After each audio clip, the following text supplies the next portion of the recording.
Now you're messing with a Metal Monthly video. Now you're messing with a Metal Monthly.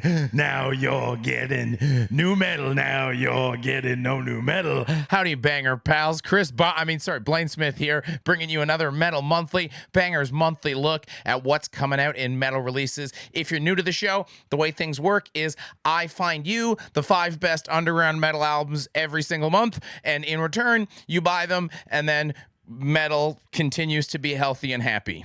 Isn't that great? Amazing. And not only that, if you act now, I'll also just list some of the bigger, new, noteworthy, also very bad releases coming out this month. See if you can pick which ones I hate. Up first on June 7th, you've got Apocalyptica releasing Apocalyptica Plays Metallica Volume 2 on Throwdown. Isn't that what you do?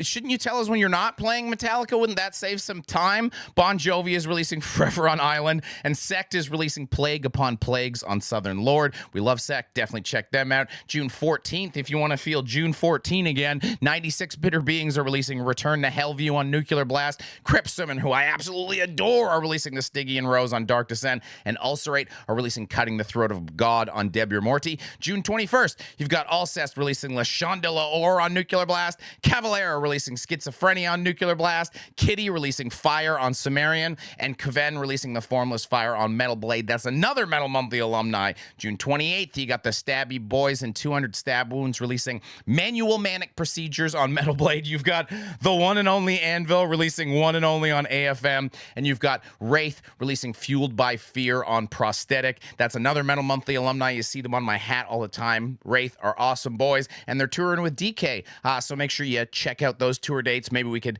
toss the poster here or here. So the poster will go somewhere so that you can catch that. Some good releases in that list. So we got some good releases down here too. I meant down there. That's in my script. I'm not threateningly pointing to my genitals. Sorry about that.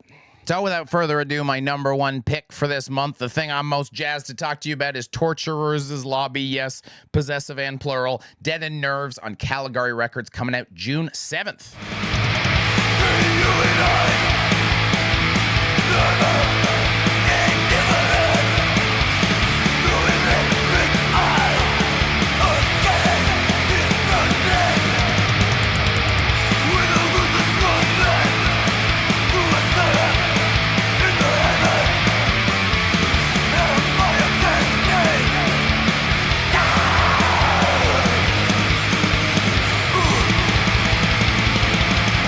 Here we have some Florida metal punk with a kind of strange abstract cover that doesn't tip you off to what's going to happen inside. And normally metal punk is where some of our more technically challenged brothers and sisters reside, and we're okay with that. Who doesn't love a sloppy time? I should have wrote that a little different, but holy hell, these guys are phenomenal songwriters, and not even in just one lane either. From a slick cock rocky heavy metal riff to a cemetery fog of black metal atmosphere, whatever they want, they take. It's even a smartly paced record with a closing kind of 1-2 punch of a haunting acoustic interlude leading into the most aggro track on the album to just kick your ass on the way out. This is the kind of thing that makes me want to do this show. It's a monstrous record in an unassuming package. I probably would have missed this if I didn't sit in my basement and make sure I check out every single thing coming out.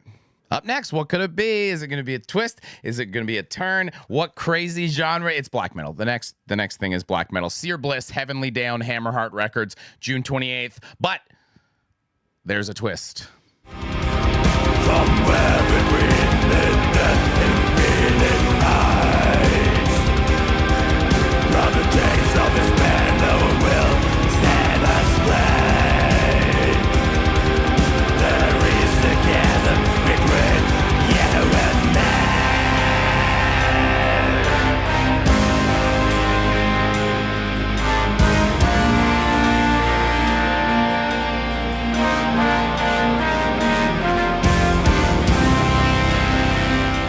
These guys are Hungarian black metal. They've got an awesome cover by Christopher Wimp. Christopher Wimp, more like Christopher Strong and Tough.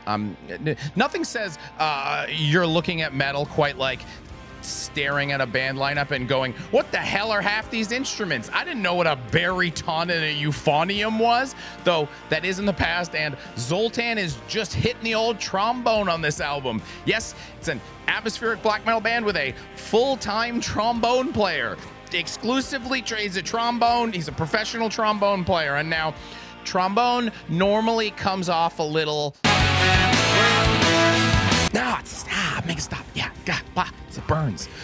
But there is like a discordant Devil's Symphony vibe going on, and when you combine that with the keys and black metal, you get like a Slanesh decadent kind of vibe to the whole thing. Like I could be listening to this while cutting myself and eating a bunch of pork while having sex or something. It's a weird black metal album, and with how much goddamn black metal I listen to, if you can give me a surprise at this point in my life, I'm frankly amazed. I guess it makes sense because they've been a band for 30 years. Somehow they'd fallen through the cracks for me, so I've got a back catalog to go through apparently, and I guess I'm giving you homework.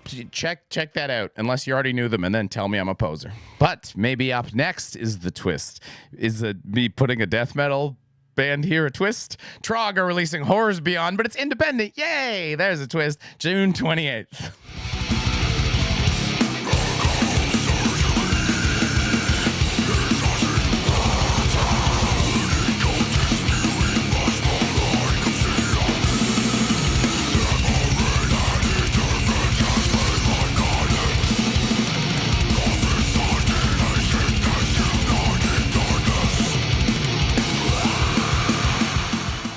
These guys are death metal from New Jersey, and they've got a cover absolutely oozing charm by Emil Roy. Look at that little guy. He's adorable. That should be your mascot. I want to see that guy on everything. I also listen to Dear God so much death metal, so it's just as hard to surprise me over on this side of the fence. And this album doesn't surprise me. It's very good though, so who cares?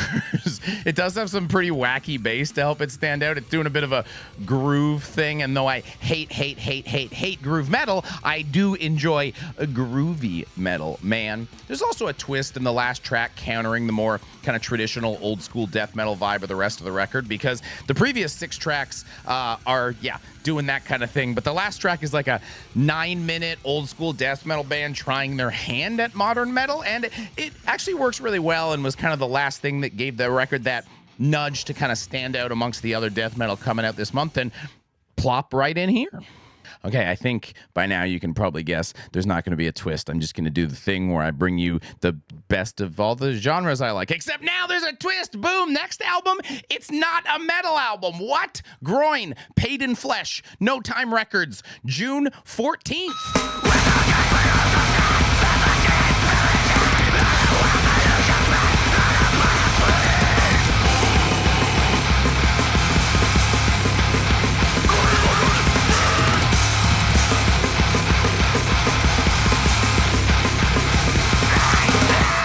This is an Arizona power violence band. It's got a classic collage cover, staple of the genre, but executed like perfectly by Jason Spropoulos.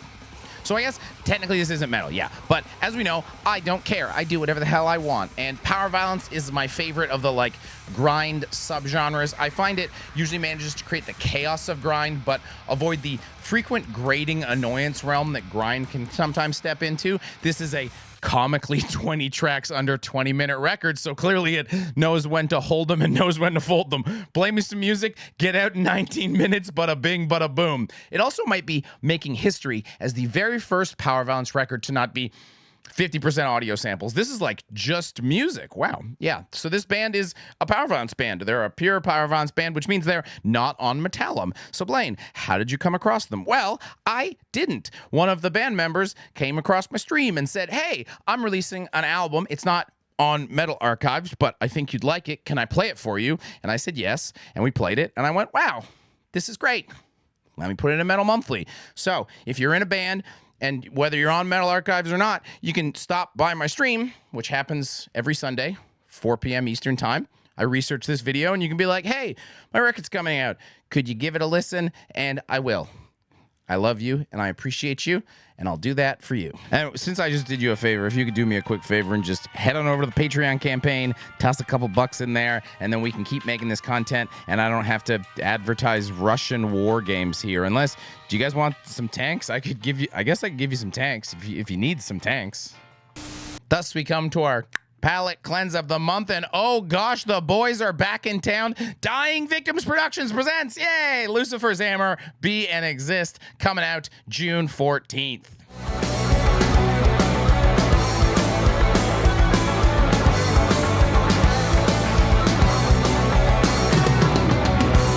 In my dreams, I hear the silence, the dark feeling inside me.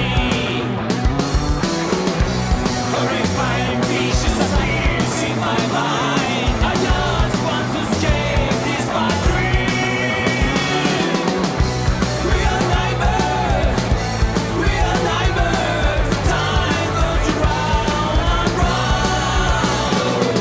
Palette cleanse today is Chilean heavy metal. The cover art is giving me like a point and click adventure vibe. It's kind of feeling like I gotta play Loom again. I talk about Loom a lot on this channel. Why do I talk about Loom so much? I guess that had a formative effect on me. But Dying Victims Productions is in fact back. After a few months, we finally get some peak DVP core. This one kind of blends the main two types of records that come with the old DVP stamp of quality. It's part turn your brain off and enjoy some fast, fun, heavy metal, and part engage that brain with tracks that are longer and a little more thoughtful, including a really cool 6-minute instrumental that magically does not feel like filler. It's more on the cerebral side than the genital side if you need a hard decision on what it is, but I'm just happy to have DVP back. It's been a slow year for heavy metal, so this release feels extra nice. It's very well crafted, expertly made, just like this video. Do you think so? Do you agree? Like, comment. What are you excited about coming out this month? It's the summer. Things get a little slim, but I'm still here for you.